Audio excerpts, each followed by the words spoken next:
about stuff. Lou, we're dying. No. I'm coming. Same as me. Oh, I didn't even see you on that. Bad starboard, bad.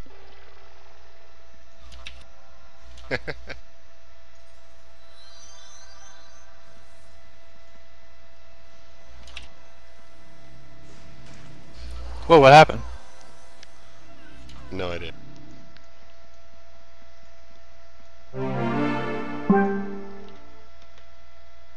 Hey, there's Carl. All right. Hey, Carl, you all set to stream? I'm gonna fire the stream down, and you can take over if you want.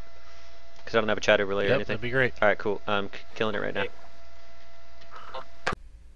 Yep. Hey Lou, glad you're alive, by the way. Hi Beebs, thank you. I appreciate it. I'm okay. Oh, Carl, if you haven't Sitting alb here in stealth front or of like a Burr. minstrel or anything, that's what we're doing currently. I'm gonna come kill y'all on Yeah, the I'm Ranger. You're gonna come kill us on the Ranger? I love it. Love everything about it. Who needs an endo? I do. No, you gotta come on a Altune so we can be in the stream. That's the whole point. Alright, And you're in away. stopping the stream while I switch tunes. Or, We got room for one. Who's Thank you. inviting? I invited you, but Kite. Okay, I'll be there in a minute. What do you guys, a full 8 already? We're 7 gonna now. be with Yeah, we're 7 Carl now. We will be B. with Carl. Alright. Well, let me know if someone drops, I can get in. Moving on out.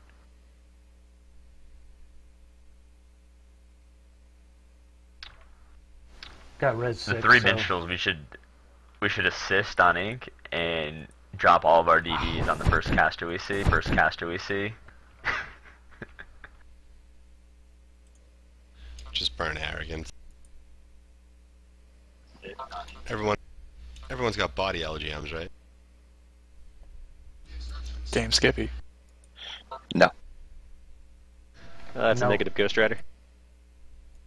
this is not my main tune.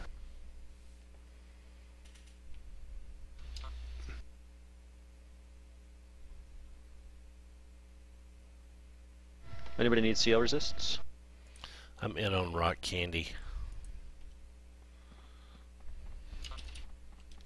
Rock candy? Oh. There it is.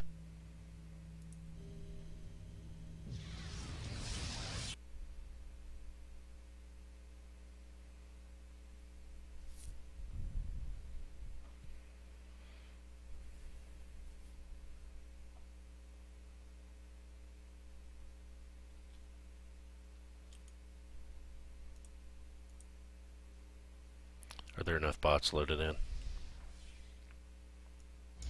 No, I'm running realm buffs. I got boss. Alright, I'd love some on rock candy then. What time did the Go to the start, Royal guys? Accountant.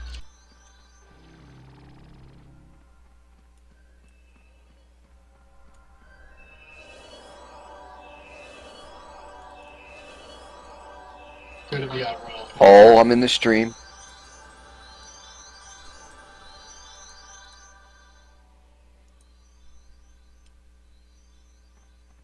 I'm gonna try not to call stuff on ink. Just bad habits, so may happen.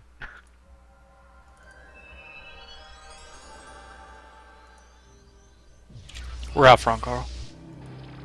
Alright, on my way. Can I get base decks and base con? I think I had realm buffs up. Thank you. I mean, if you guys want, I'll group up with Kylios. And you guys can get Carl in that main group and we'll just tail it. You got buffs there? Will. I can give you, I got a pot. Come here. Come back. I think we're good to start, by the way. Yep. Looks like we got about 16 people tuning in right now. Oh, nice.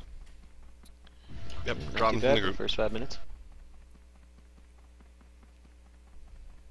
Alright, so we'll tail you guys.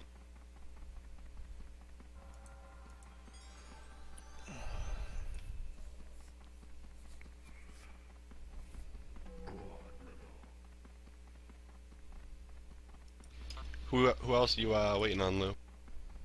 Nobody. Ready to go. All right, all right.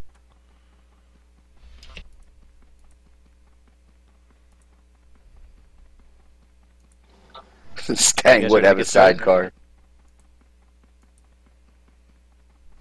Who is the MA?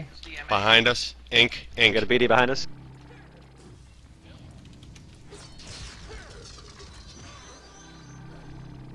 Kill. I'm on the caster. That's dope. Andy's. Minstrels. You're out of my view.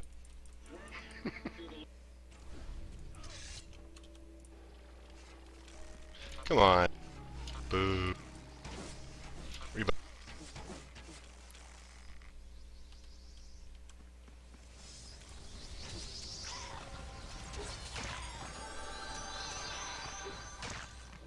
More mids. All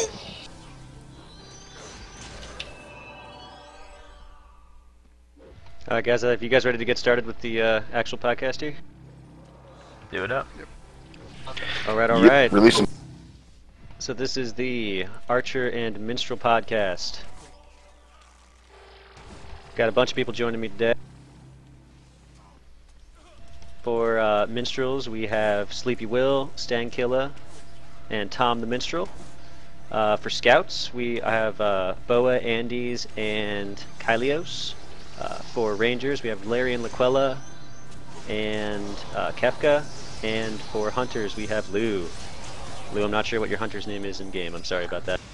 It is great. G-R-E-A-T. G-R-E-A-T. Perfect. So we're going to start off with just a discussion about minstrels. But before we do that, I just want to go right down the list and just get a quick intro from everybody. Just who you are, how long you've been playing your class, basic information like that. So let's go ahead and start with our minstrel reps. Stang, do you want to start us off?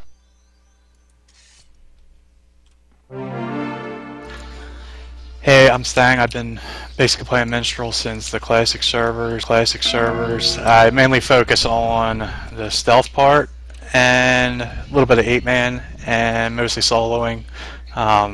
Played Petrol, but mostly stealth, which is I think the most enjoyable part.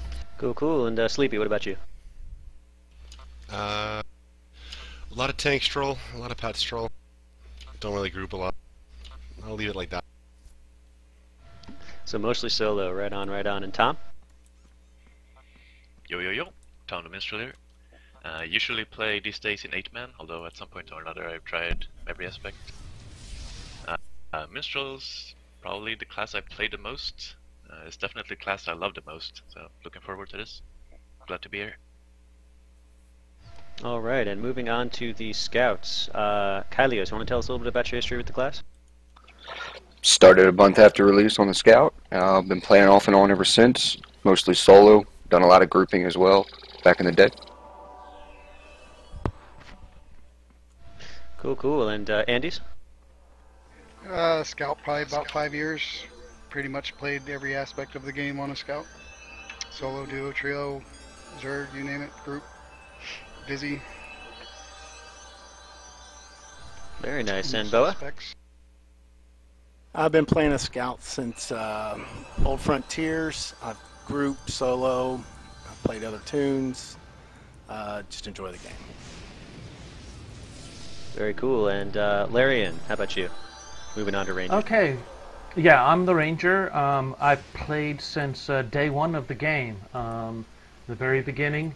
So I remember all the highs and lows of that. I started out on the role-play servers, so most of my time was probably spent being kind of goofy and not earning realm ranks. So there's always kind of that aspect of it. But yeah, mostly I've been trying to group, and then I try to run around a little bit solo as well when I get a chance to play. Very nice. And Kefkka, how about you? Hey, so my first tune was a Nightshade by Sephiroth. Started back in 2002. Around 2007, I decided to roll a Ranger. Unfortunately, I made a Char. I think it's when Melee Rangers first started happening. Didn't know anything about like the dex speed cap. I found that out years later when I wasn't shooting as fast as everybody, unfortunately. But anyway, I've been playing my Ranger. I solo. I mostly group. I lead a stealth guild, so I mostly group with that. But that's it. Love the class. It's a great class to play, and look forward to talking about this. And our soul hunter, Lou. How about you? I'm Lou. I've played hunters on and off as my primary characters since probably like 2005 or so. One on Mordred up until high rank that I played pretty much from the start of Mordred to the end of Mordred, and then one when Uwain first came out for probably the first 3 years that Uwain was, started, and a lot of different playstyles on it, but primarily with my hunter and a duo with a real life buddy. So very nice. We got some PvP server experience on this podcast. I love it. Best all right, server so ever. dude, it so was. Oh my gosh! But not to get too sidetracked here. Let's jump right in with our discussion about minstrels. I want to start with Stang. Stang, I want you to just give me, in your best estimation, your impression of the class as it stands today. What does it do well? What does it not do well? Is it versatile? Is it one-sided? Give me the whole picture. Low, duo, Vizzy, stealth, Zerg, 8-man, whatever. The class pretty much does it all. It's like the Swiss Army knife of Albion, and I think right now it's in a good place. It could definitely use some tweaks here and there, like most classes, but overall, I think it's a well-rounded class. And Sleepy, do you more or less agree? I do, in fact, concur. Very nice, very nice. And Tom, what about you? Do you think that's about right? Yeah, definitely. Definitely right about the versatility. Like, the only stealther to get, like, visible groups and join Zergs and all that kind of stuff. Really unique class, really fun class. Also one class that's really good solo, but really good small man. Then kind of scales, like, it's okay in group, even powerful, but not as good as it is solo. So there's some balance to it in the different aspects of the game. And what do you think, as Tom, a ranger?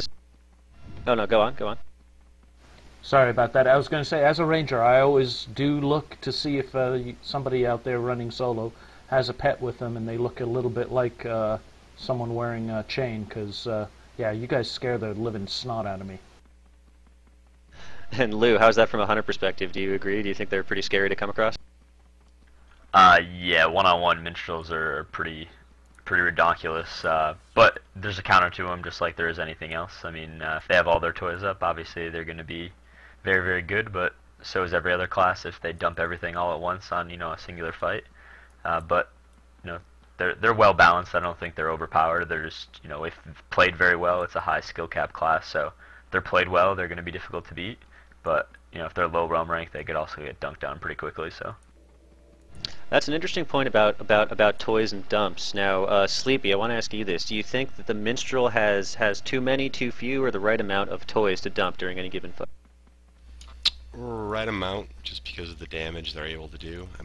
Their melee damage is purely Pitta, and to really crank up your DDs, you have to invest massive realm points.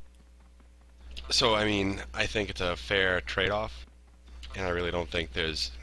The Minstrel is actually probably the best class in the game, to what Tom was saying, in solo, just because there isn't, to a well-played Minstrel, any point in any solo fight where you don't have the option to just dictate how it should go. Or if ads show up, you can just simply choose to Wilson. It's probably the best designed class in the game. Okay, that's an interesting perspective.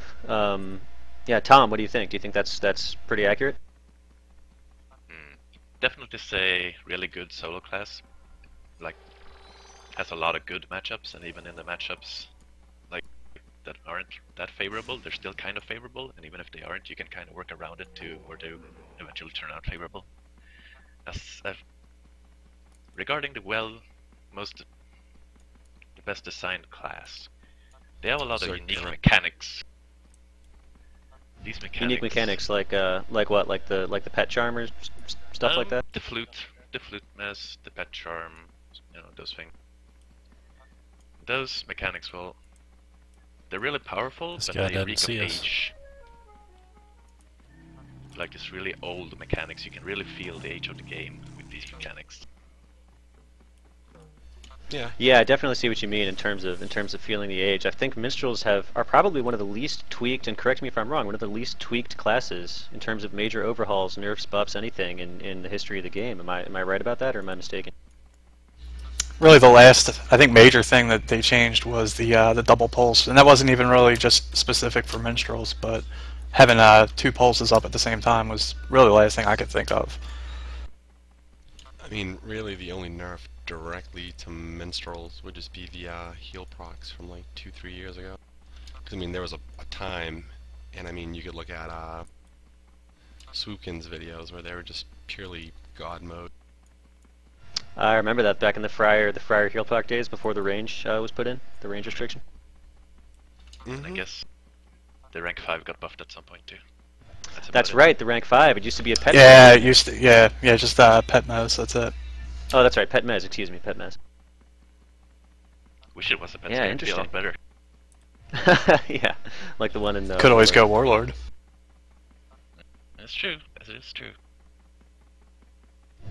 You could be that one warlord minstrel. Real quick, before we move on to the Archer portion of the podcast, I did want to ask the 3 of you guys, and anybody else that wants to chime in, I guess, as well.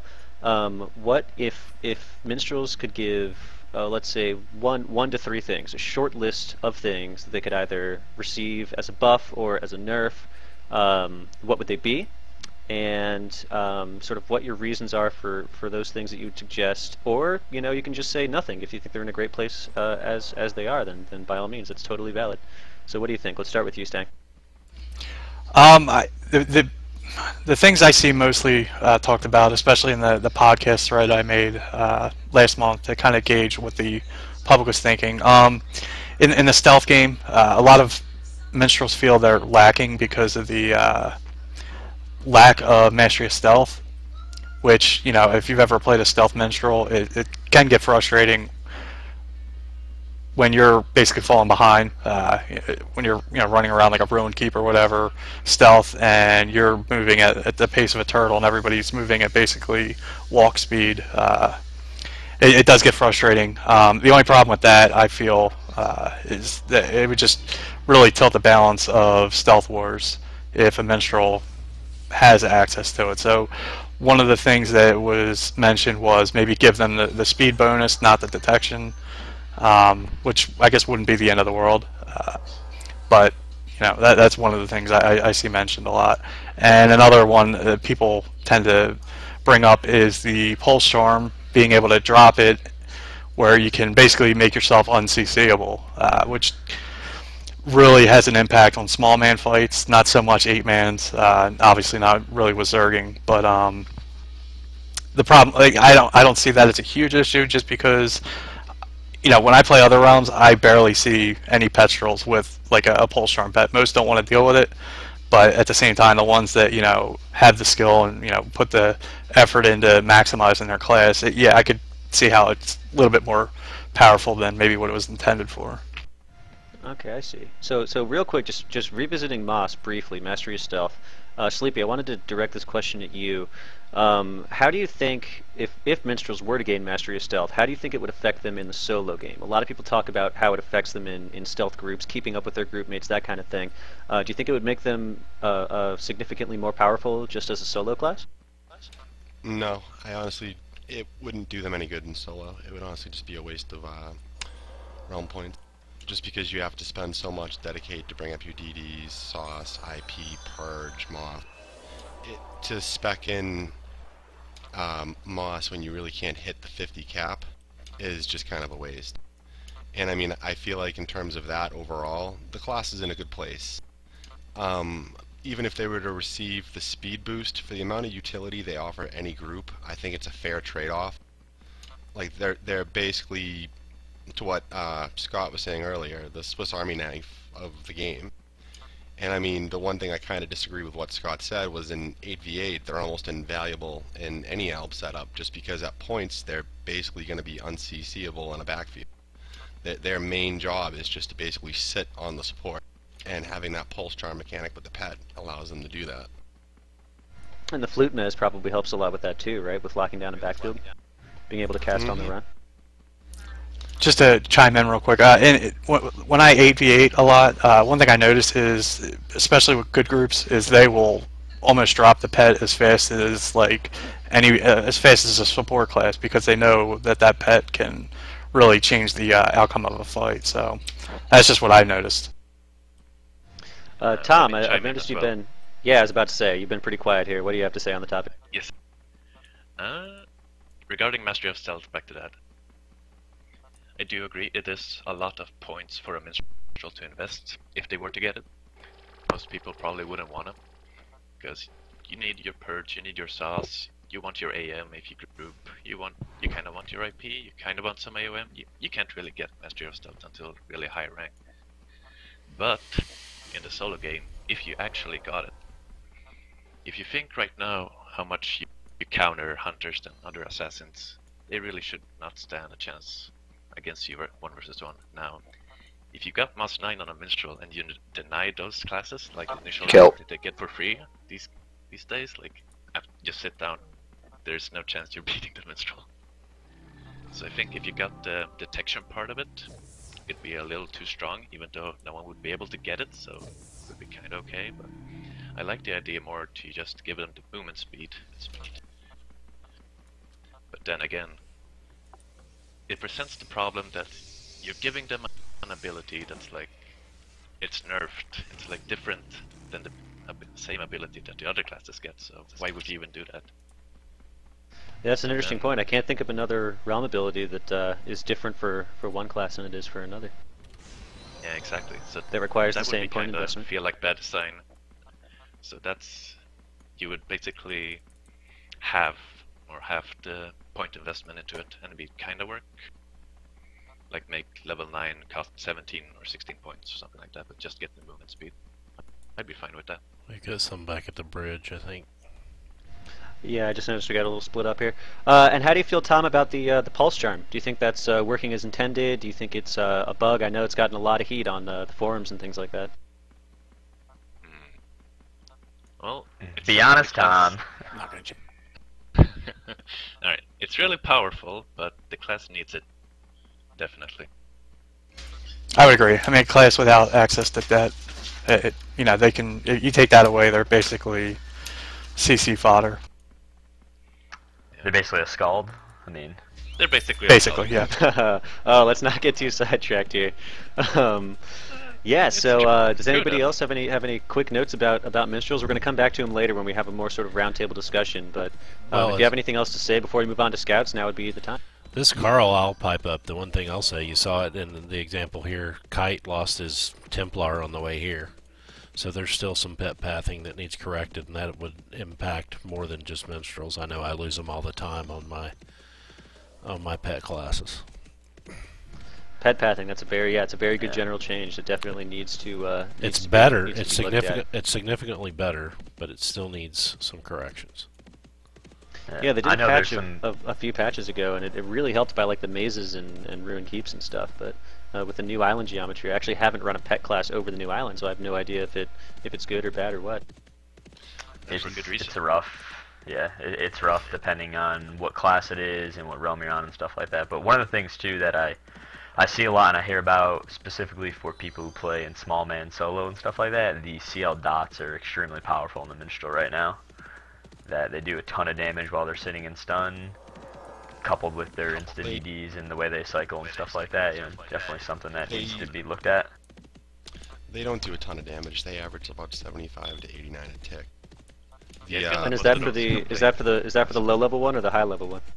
The AOE hits harder, but you're basically going to be breaking any CC that you're going to be putting down. The one thing I just wanted to say real quick is a lot of the things I get asked about is basically to what you guys were saying earlier regarding pulse charm. A lot of people think it's a very easy mechanic to do, but it's actually probably one of the hardest things, probably the hardest thing outside of playing a good pack, to do well in the game. Like if you're soloing small man 8v8, you have to constantly keep track of what you're running, what you're DDing, where your pet is, the location, do you need to break a route. So it is probably the most heavy multitasking just thing you can do in the game. It is a very, very hard thing to master. I will agree with that. It's definitely very difficult, but I don't know, having level 59 red burgers come at you in 8v8 that are getting group healed, it is very, very tough to handle. I'll be honest, I think that we're kind of underrating how awesome the Minstrel pet is for a game balance standpoint and from an 8v8 standpoint, and then from a petrol, like a 1v1 small man standpoint. I mean, Tom's a god on that Minstrel, and I run 4 caster groups, and sometimes we can't even kill his pet on Ink because he's just getting single target group healed because he knows how to manipulate it, and he's CC immune. I mean, I'll be honest, you guys keep on, everybody's saying, hey, it's not really that big of a deal, it's balanced. They're very, very powerful in 8v8. You know, a well-played Minstrel will certainly tip the fight more than anybody else. So do you think it's a question of or I should put it this way, do you think it's balanced because it does require a little bit more skill than other mechanics in the game, or do you think even just because it can be used to such great effect in the right hands, it should be adjusted? I think. Go ahead, man. Go ahead.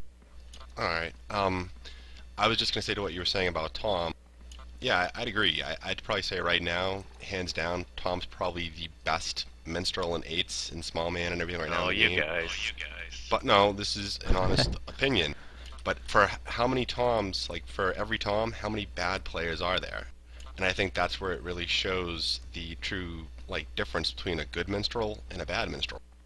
Like, I have a lot of people on PC PM me about it, and they'll try it. They're on our tail. And then just drop it. Yeah, they're on it. So I would stealth. So yeah, stealth coming up. We'll get an AoE mez on them. But I mean, I would just say. Oh, we got stealthers here. We got hip stealthers, sub stealthers. That mid group's flying in. Let's be careful, guys. We got hip stealthers here. Thanks, guys. We got mids behind as well. I AoE'd him. Saucing. Got it. Didn't have to pray. All right, so we're gonna come back to minstrels later, but I do want to give everybody. A chance to speak here. So let's go ahead and move on to scouts really fast. And for this, I would just like to ask Kylios. I guess we'll start with you. Same questions as before. What do you think? Where do you think scouts are right now? Do you think they're in a good spot? Do you think they need anything in particular? Yeah, where are they? Give me the full picture. I think they've been. I think with everything that's going into the game, they've kind of been forgotten a bit, and so they're lagging behind as in terms of overall strength and what they bring to the table. This is mainly a solo aspect because in a group you're looking at gang squads anyway, so it's hard to gauge that. But in terms of solo, I just think with all the ablatives and heals that are in this game. Just real quick, do you have the Twitch stream? Yeah, do you have the Twitch stream running in the background? I got it. Cool. No problem.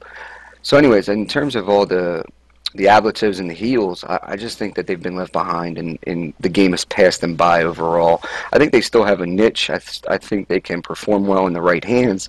It's just that in the everyday use or the average player, I just think they're really lacking, which leads to them people not wanting to explore them in a solo aspect and just grouping up and just hitting an assist macro and point blanking people down.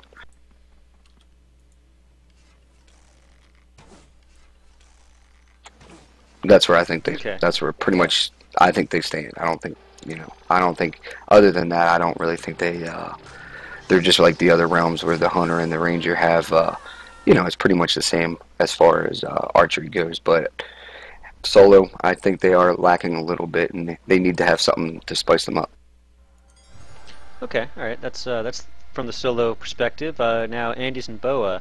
Let's start with you, Andes. What do you think? Do you agree with what Kylios said, or do you have a differing opinion?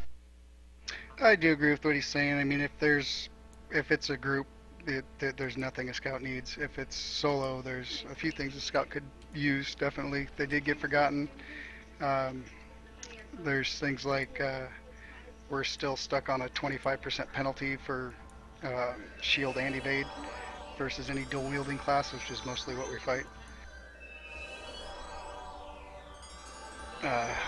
Other than that, I mean, I could get into what I'd like to see happen for scouts at the moment, but I think that'll happen a little bit later. Yeah. I'll ask what you think they need in the future. And Bowa, do you have anything else to add? Yeah, we're definitely lacking behind in melee damage. It's definitely far behind, and like Andy's was saying, our shield against dual wielders, 25% is a bit much. You know, having to go high master of balance or master of blocking just to try to get it there, and then you get it there, and then dual wield cuts through it. But as far as DPS, even if you go 50 weapon, your damage does not improve hardly at all. Yeah, there's almost no improvement. Okay, all right.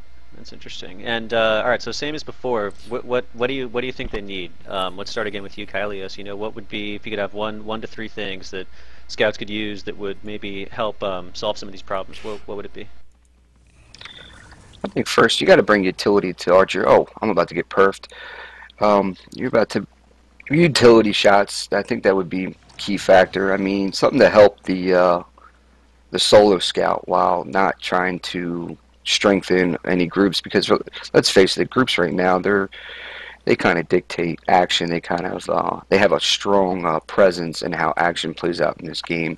So looking at a solo aspect, you definitely need utility, because you got to be able to handle multiples. You got to be able to you have to dictate a fight to be able to win fights against multiple characters.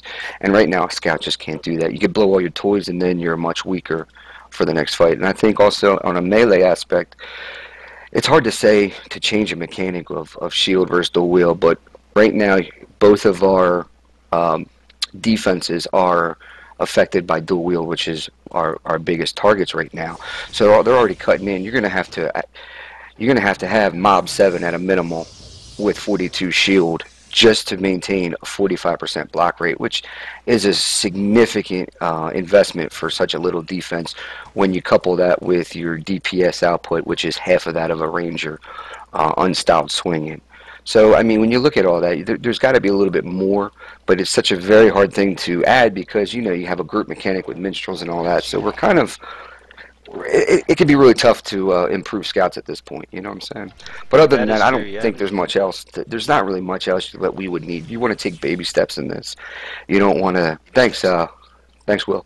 You want to take baby steps in this and and not just freaking have a mountain of changes and then have a huge balance issue going down the road.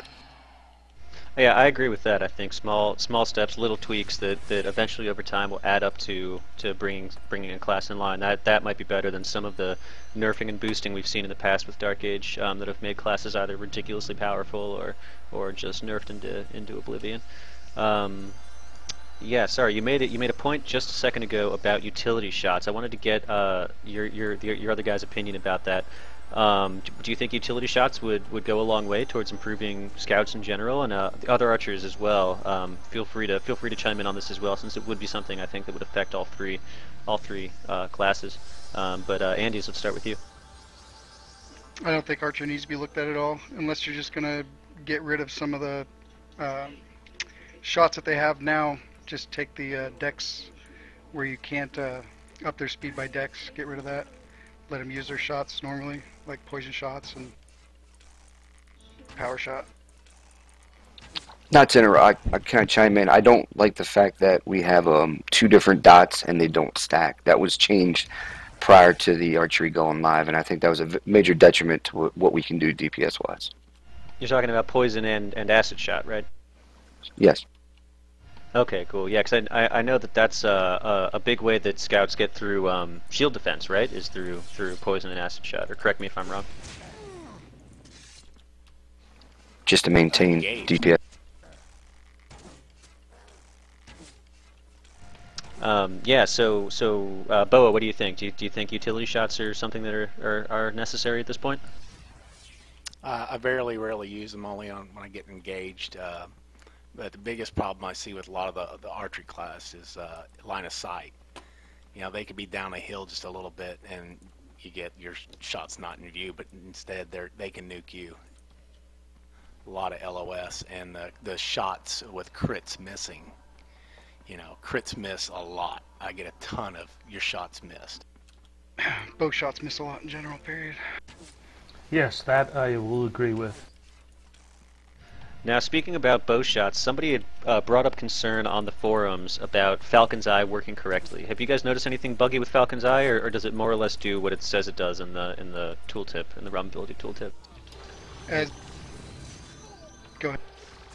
I was gonna say after 7, there's no effect. I mean, I've noticed. I tested about 1,000 shots with it, and there's no effect between 7 and 9.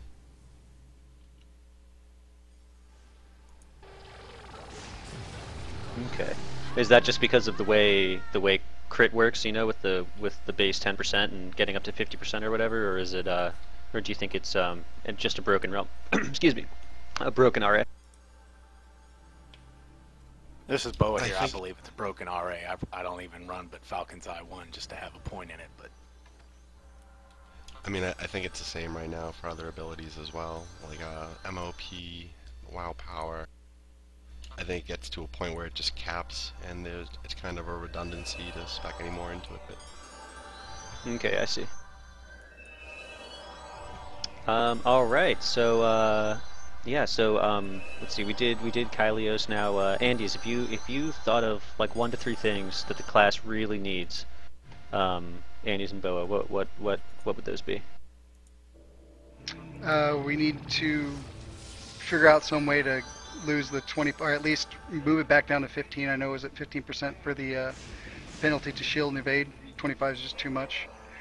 I'd like to see better improvement at higher level, like 50 melee. If you're going to spec 50 melee, you should get something out of it. For my second thing, and then I would actually like to see a little bit of flavor to the shield line. There's nothing there. I mean, already the melee line's pretty basic as far as everything goes, and then we have a shield line that's all you got, it's done. Very well said.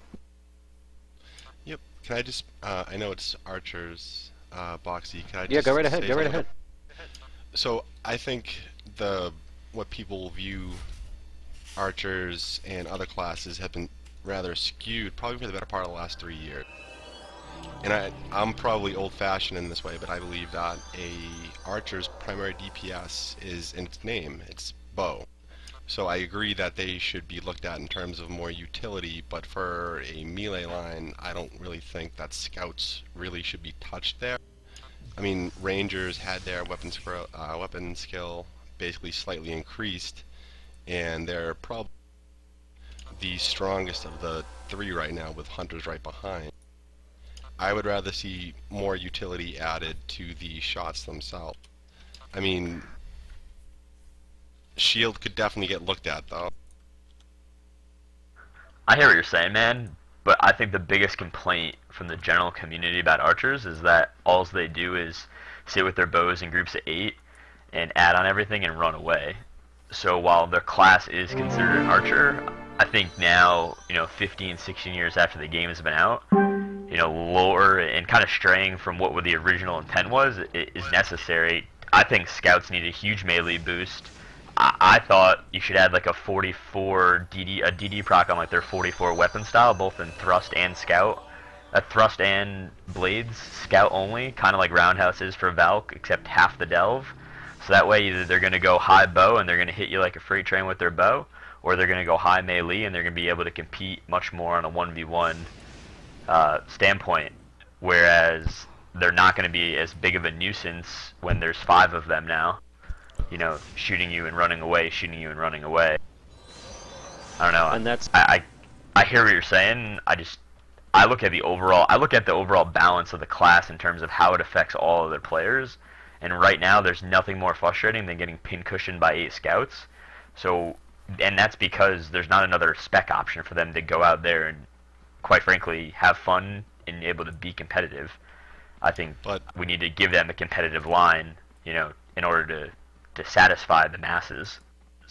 Well, I agree somewhat, but ultimately that's what you're describing is ultimately a different class. It's an archer. It is architecturally designed to do as such. I think they have more than enough in their favor, and I'm about to die horribly. And I'm getting away. I think archers as a whole have a lot of things in their favor, whether it be armor tables, artifacts, newer items. Scouts, I think, deserve to be looked at the most out of the three, just because they're lacking. Oh, I'm still gonna die. But I think to touch anything melee-wise or even bow-wise could slightly change things. I think just adding something small in terms of utility without changing anything else, it would do a quality improvement for the class as a whole. Ultimately, it comes down to the player. If a really good player is behind the class, then it doesn't matter what limitations are there, they're going to do really well on it. Now, if you start making tweaks and add things to really turn the tables in their favor, that's where you see classes become overpowered and nerfs would become warranted. Okay. The problem with that is that when you have the gank, the blaps, or whatever, or whatnot, however you want to call it, you have these people weren't even going to swap from their bow to their sword and their shield. So any change to melee may or may not overpower them. It's going to actually favor anyone who's going to solo that's going to have to pull out their sword and their shield. So if you're going to add something melee-wise, you're actually going to be helping that solo, the duo player over that 8-man stealth zerg, as we call them, because they're not even going to pull their bow. How many times as a soloer do you hit a zerging archer, per se, an 8-man archer, and they still have their bow in their hand and you're just hitting them with your sword? So when you look at that, I mean, anything melee-wise will help the solo guy way before it helps the zerger, because there's so much utility with that, with your group setting. You're not there to pull out your sword and shield. I mean, that's what I was saying. That's the whole point. That's why you would want to buff them from a melee standpoint. I don't know. Like, I'm not attached to the fact that the class is considered an archer. Just like I'm not attached to the fact that warlocks aren't casters anymore, even though they originally were designed. Like, the game is meant to be changed based on like the balance of the masses, and right now scouts are far and away the weakest archer from a cross comparison to the other two. And I don't want to see their bow damage go up because that's going to make the masses unhappy. So what do we give them to help them be more balanced in terms of the other three archers, without making them a nuisance to the rest of the population? And melee is really the only way you can go. So these are interesting points, and I definitely want to come back to them in a little bit. But I do want to just jump over to Rangers really quick, if you guys don't mind, just to make sure that we can hear from everybody, and then we'll come back to a sort of more roundtable discussion later on. Is that cool with everyone? I just want to say you had to bring up warlocks, man. That's still fresh. Oh man, the poster child, huh? Yeah. So if nobody has anything else, just real quick about scouts, we'll jump right into Rangers. Seth, give me your opinion of where the class is right now, if you don't mind. I'm actually pretty happy with the Ranger class. I think with all the Archer classes, they're pretty balanced. I know a lot of people talk about like, oh, how they are soloing, are they overpowered in groups, 8-mans, but like, if you take any solo class, they're gonna have hard soloing. You take any group of 8, they're gonna do well. So I'm pretty happy with like the balanced. Slight tweaks that I've always with the class that maybe I could change. I know they got Frozen Comet, the Ranger class. The class, that's pretty good. It gets resisted a lot, so kind of like you'll go to use it and you're stuck there like spamming it 2-3 times and finally it'll land. It's not a huge thing, it's just something, an annoyance. The Ranger Realm rank 5, you pretty much have to be like on top of the person, like in the person, for it to land most of the time. and then sometimes won't even fire. And like the last thing I always liked that made these rangers unique was pathfinding. I know when they started making all the classes, they tried making all the archery classes the same. You know, they gave all the other classes the pathfinding for free. And you know, I always thought it'd be cool since rangers were like the original class of pathfinding if they could somehow have like, I don't know, like a higher pathfinding skill than other ones. I'm not sure how you would do that. That's the three things I've always thought about is like their frozen comment, pathfinding, and yeah, that's the three things I pretty much focus on. Right I also on. know you So, touched on well, you also touched on utility shots. I mean, it's going outside the ranger class. That's something that can be done, but I'm pretty happy as far as like with the ranger. Like, you know, you can start a ranger at like around rank 3 and solo pretty well versus like maybe it says the other classes. Like, you know, scout gets really good at high realm rank. But I'm pretty happy with the rangers. cool. And Larian, what do you think? I know you've played ranger for probably about as long as Seth has. So how do you feel about that? I find myself in agreement. Yes, I'm generally happy with the ranger. I find myself actually missing a couple of things from the way things classically went with archery, such as the ability to knock your shot. I really, really miss that, as well as the fact that elevation would give you increases in range. I don't know, you know, now that it works like magic, I kind of like that little touch of realism to the archery skill above and beyond just it being another magic shot. And you know, as far as it going to some sort of pathfinding thing, I've always been a proponent of what I call the Pixie of Doom, something that I've talked about a great deal in the internal forums as kind of a special ranger ability. Interesting. So yeah, that's so you guys are both sort of in agreement that rangers are more or less balanced now. What do you think about the evade buff? I know that's something that's gotten a lot of traction on the forums. People seem to have a real problem with the fact that rangers get this defense basically for free, whereas classes like scout need to spec for it. How do you guys feel about that? Nerf it. I personally enjoy the fact that that evade buff is there, especially considering that so many of our combat styles are based off of evade, and then, you know, the really effective combat styles are second in a chain based off of an evade. So like he was saying earlier that, you know, you have to spam it almost constantly to get it to land before you can finally get your really good things to have happen. And Seth, do you agree more or less? Well, you know, with the evade buff, obviously I like it. You know, it's the class I play. You know, I feel, you know, the Ranger's a dual class. I feel their offense should be like one of their main things. I know a lot of people complain about it,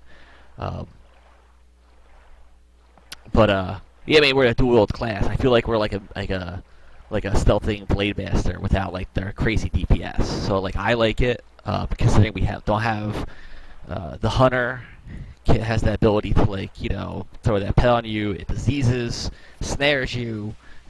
Does the styles, even though it's not like it's not too hard to counter, but you still have to counter it and waste that time. A scout, while yeah, I mean, they do have that shield. They can, you know, they can control a fight pretty good. So I like having at least that ability to, like, while I'm close in melee, having that evade buff.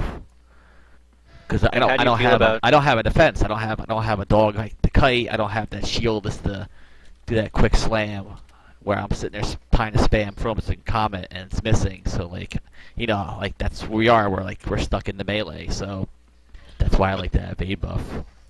And how do you feel about? how do you feel about the fact that you don't have to spec for it? Because I know that's something that a lot of people, that's the main issue a lot of people take. They say, okay, the ability's fine, but just don't give it to them for free. Make them go 40 stealth or something if they want to get that evade buff. I'm not sure how you'd implement that as far as like getting them to have an evade buff. I don't know if that'd be like speccing higher CD or such, but I mean, it goes back to like, look at like pathfinding. Should the other classes spec to get that pathfinding, which was once a unique ranger ability? So I'm okay with it. Like if I was going to advocate it being in any particular spec line as a defensive ability, I would say, well, if you're going to spec high in bow, then you should probably also be left with a high desire to spec in bow and get that ability there. So maybe at like 50 archery or something. Because I know most people go, and correct me if I'm wrong about this, 46 or 47 I believe is the magic number these days for the last point blank shot, or the last standard shot at 47 I think. 49 is the last standard shot. Yeah, I see a lot of rangers specking like 46, 47 for that crit. I go 50. I don't mind not having like I have 40 CD on my guy. It's just enough to keep me meleeing. Like having I'm a ranger, I want my damage to be that bow damage. Funny, I'm also a 50 bow spec. Yeah, so it seems and like that's why if you're gonna play archer, for if rangers. you're gonna play archer, like you want that damage, and like if you go, even when you start going below like 47, 46, there's a huge drop off as far as like accuracy and even like damage. You go from like the 49 standard shot to 43, you're missing out like 50 shot average damage a shot. So like you pretty much, I feel like you should go high bow as far as the archer classes. Yeah, but I do believe that 46 is that last point blank, and I know a lot of people really like point blank shot. Oh yeah, it's the bread. Yeah, that is true. Class. Now, so real quick, did I already ask you guys what 1 to 3 things you would give the class, or did we just talk about where you thought it was today? I honestly can't remember. We've been on Rangers for a little while now. We have not talked about anything to give to the class specifically. No. Okay, so let's go ahead and do that. You think like Well, just a couple of things, either that you think it needs in terms of buffs or nerfs, or nothing at all. What do you think? Let's start with Larian. Well, I think I'm gonna punt on this one, considering that again, overall, generally, I'm very happy with the class and where we stand right now in kind of the triad of archers. We've got the dual wield, which I think gives us quite a bit. I think one of the things that I've really been looking forward to is if you are going to go 50 in any particular line, and this applies for pretty much any class, not just archers, but if you're going to go to 50 in any particular line, what is that one thing that really drives you to 50?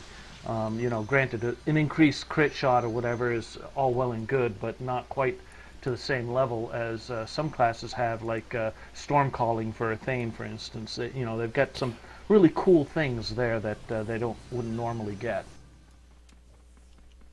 Now that is interesting. Yeah, natural 50 specking classes are not. We don't see a lot of them. Hybrids like Veilwalker, Thane, Reaver. I'm just trying to think here. I guess Champion for the one part Annihilation.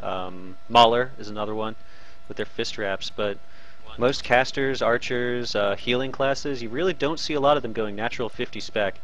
And you're saying you think that's maybe because of a lack of incentive?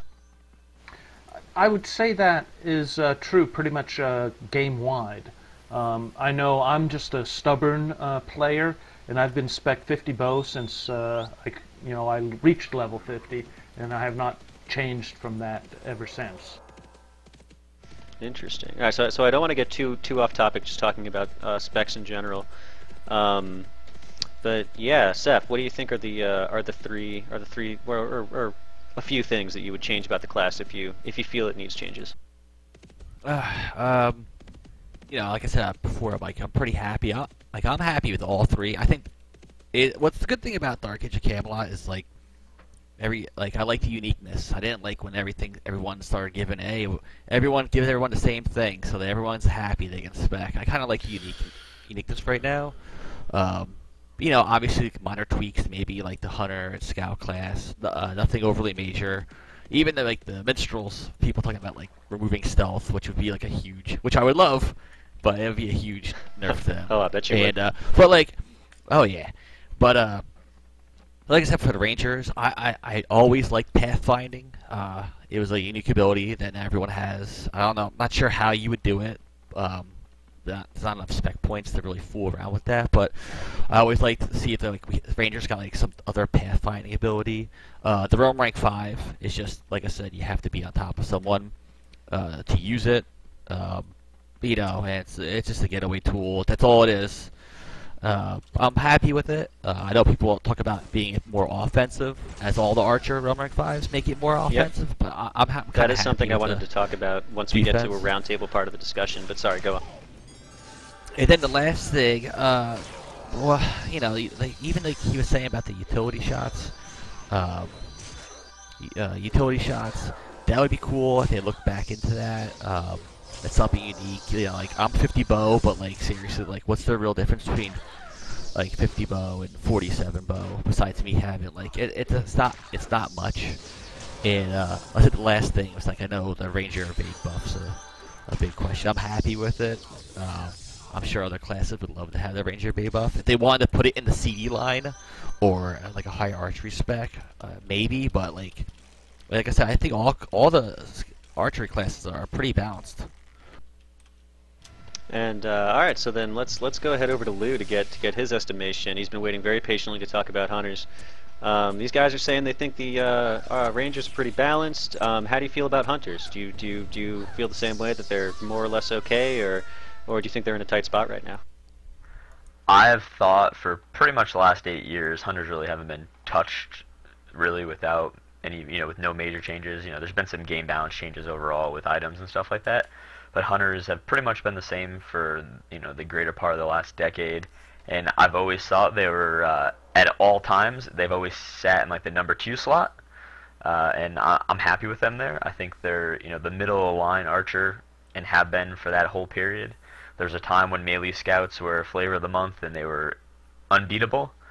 There's times where melee rangers were unbeatable. There's times when every other stealth class was unbeatable, and hunters have always just kind of stayed right in the middle. And I think that's ultimately where all classes should strive to be. There's some chat about the evade buff. Cool. You guys really like it. You really like it because those are the classes that you play. I would really like it on the hunter because, well, it's going to benefit the class that I play. But ultimately, I don't really think hunters need anything. I think they're just in a great spot where they are, and there's just minor tweaks and balance things, particularly bugs that would make the game an overall balance. But I think they're in a good spot. I really do. I don't. So what kind of bugs and tweaks? I know we talked the other day about the Call of the Hounds. You want to talk about that a little bit? Yeah. So the unique ability that is attached to hunters, because in the Beastcraft line is Call of the Hounds. Right now, it's a 3,000 radius. I don't even know how to. Basically, you spawn dogs. So if you don't really know what I'm talking about, but those dogs then are supposed to go to stealthers to tell you that there's stealthers in the area. The problem is right now when you cast it, it goes to speed warps, guards, and various other NPCs. A little bit of a frustration point, especially if you're a solo or a duo and you're trying to find some friends, to fight and stuff like that, and all of it spawns 6 dogs, and you're like, oh wow, well there's a lot of people here I need to run. In reality, it's a couple guards, a couple mobs, and a speed warp, and then maybe one stealther, and you don't really know which one to go pick. So that's kind of just a minor annoyance, and it's a part of the class that is supposed to be unique that you really can't use effectively, outside of certain situations. So definitely that's just a simple bug that just needs to be looked at. No big deal. I know pet pathing is a huge topic for people right now, particularly when you go across the island, and I know the EV towers are big hotspots for stealthers.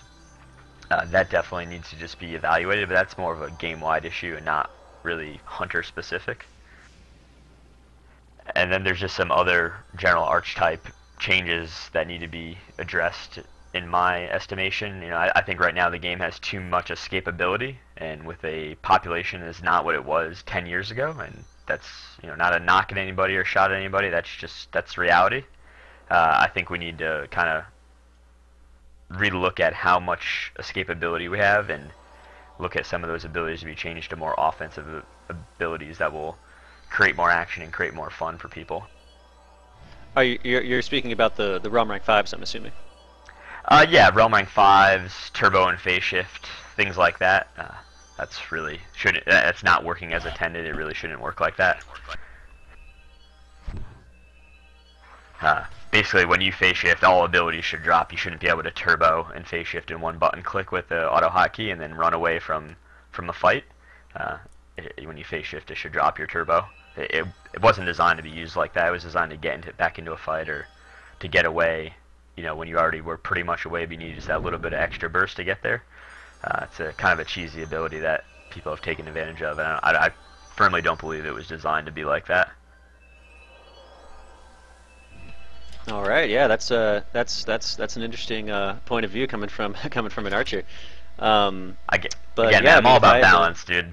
I play a lot of different classes. I don't want any class that I play to be better or worse. I just want them all to be equal, because if they're all equal, then everybody can have fun, and ultimately I want people to play because I like playing and I want to have fun. And equal. If more people play, yeah.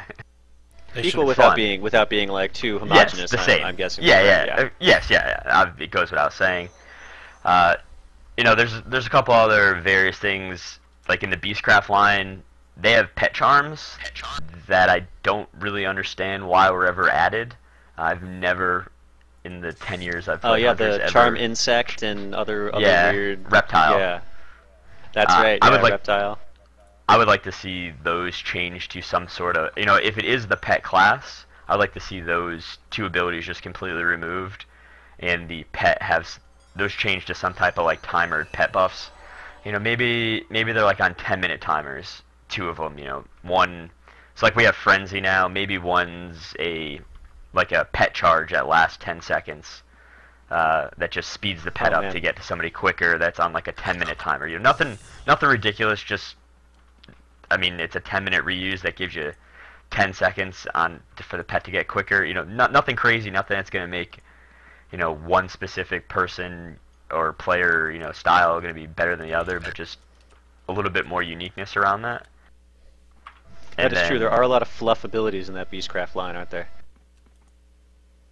And then the Frenzy /say command, I believe that needs to get fixed and go onto some type of timered icon that is grayed out when you don't have a pet up, and then 10 seconds later it comes active, and then you can just hit it when it's available, and then 30 seconds later when it's up again, you can hit it again.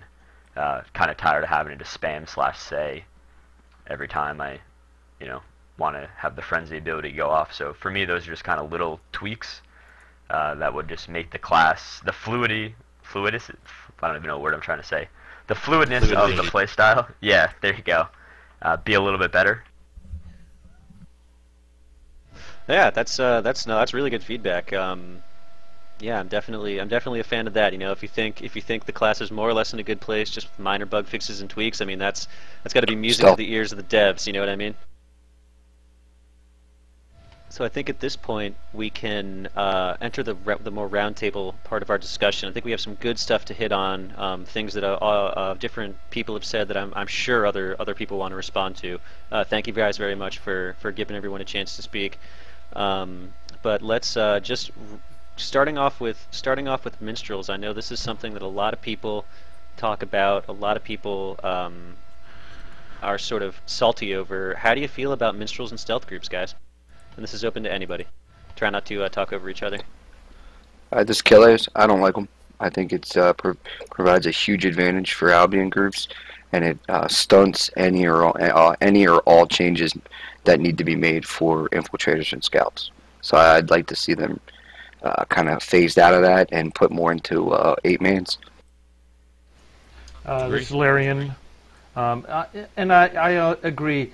The combination of a chain-wearing stealth class that can climb walls and do CC just seems a little bit overpowered in a stealth group that is really going to be trying to, disrupt and cause trouble for people?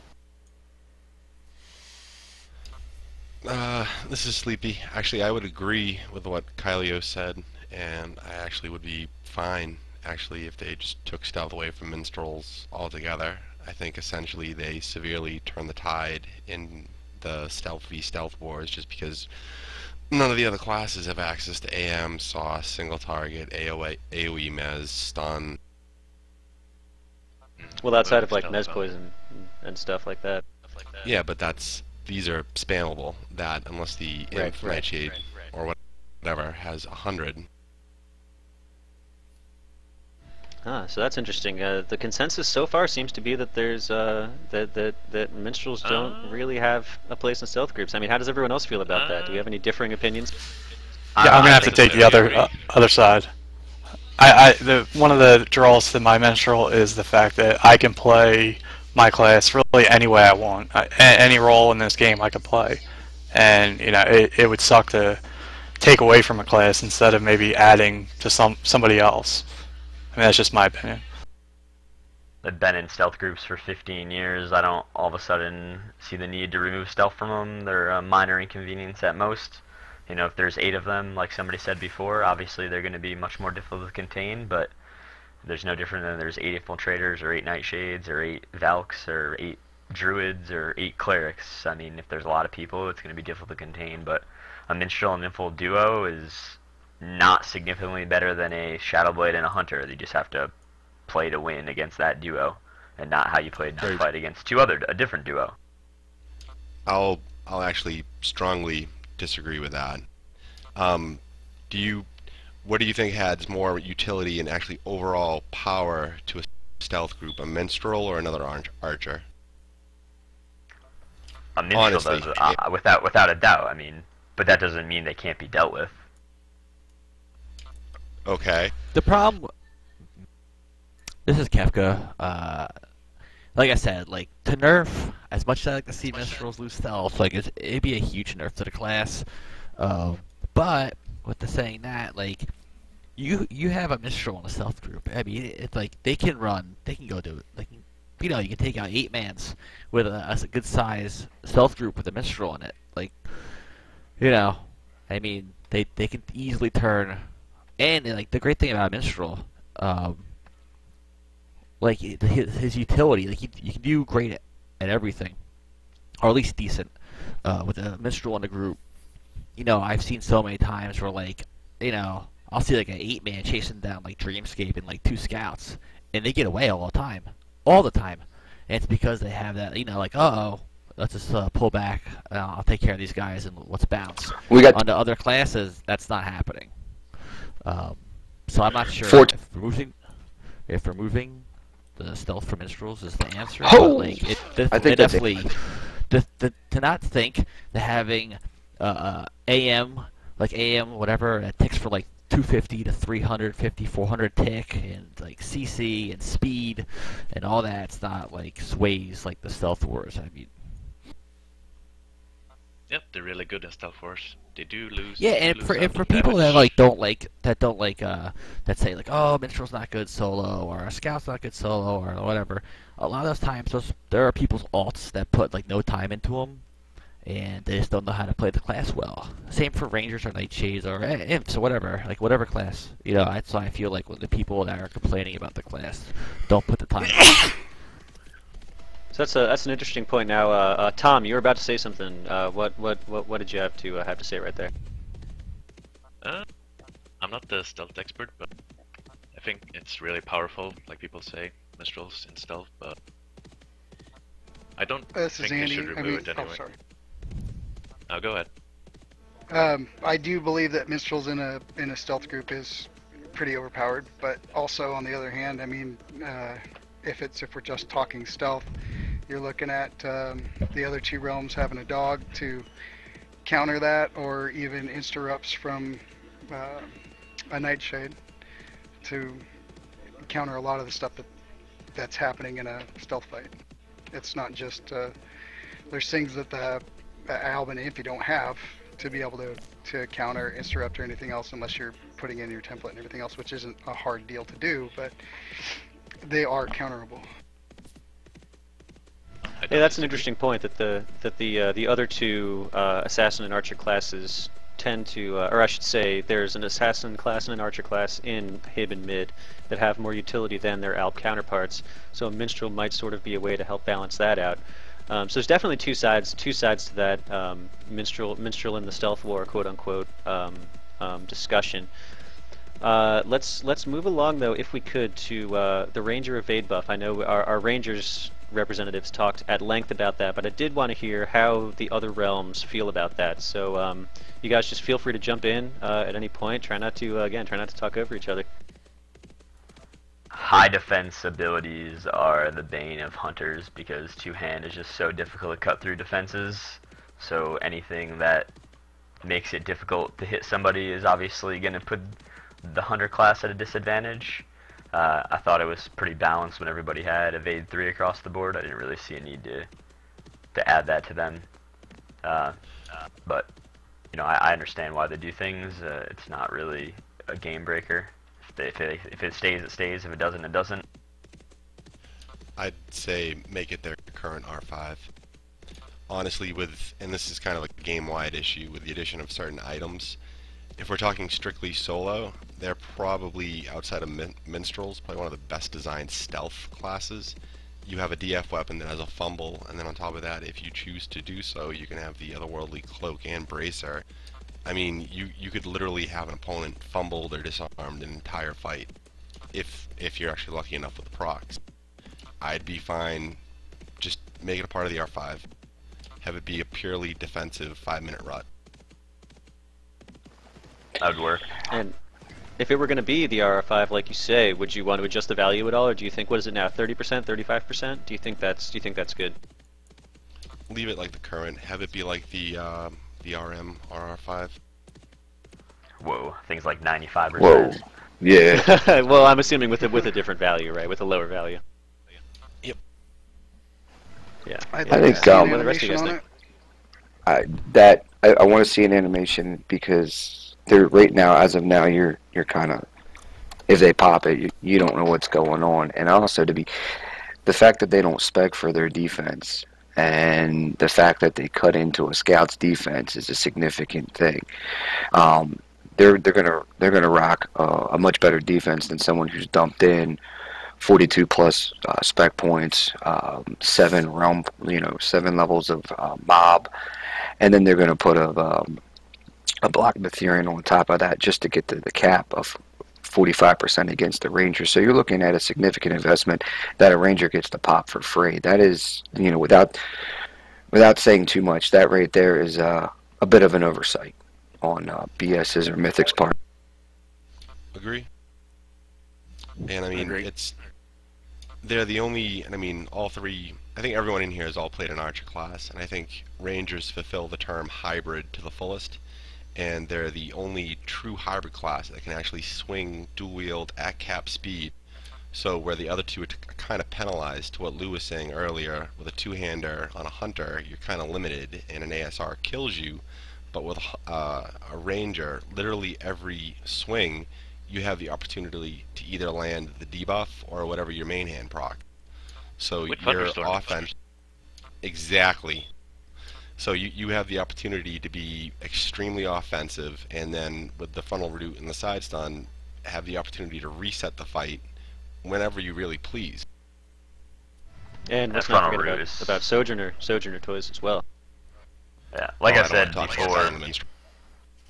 Right. as a whole, archers have too many escapability toys, and adding styles that give roots and root immunity out and stuff like that. Overall, from a game balance standpoint, we need to have less escapability tools. I don't think removing Sojourner is the way, but with new item abilities and changes in styles and stuff like that, I don't know, that frontal root's pretty ridiculous. Yeah, but the thing is, before they had these changes, I mean, a good scout didn't have to blow a single toy fighting a Ranger. In fact, he could fight them back to back all day and kill them. So they definitely needed something, and I think they're in a good spot. I just think that everyone should kind of be brought up to them. I really don't want to see them lose anything. That evade buff, to me, should be a standard or a benchmark per se to where everyone else should be brought up to. Because let's face it, as an archer myself, I want to see every archer be able to compete against every class instead of just sitting there at the bottom of the barrel being saying, oh, I could beat that ranger, but then I look up and then there's a Valk and I can't touch him. So when you look at that, you definitely want everyone to come up. You don't want to sit there and just fight over the dregs or at the bottom of a barrel, because that's just not really what you want to do, because it just doesn't make any sense. That is a very good point. We've been talking a lot about the archers as they pertain to each other, but we haven't really talked about how they pertain or how they measure up to the other classes in the game. So that's actually a very good point. Yeah, do you think archers in general need to be brought up when you compare them to other classes, visible classes or assassins or anything like that, or what's the thought there?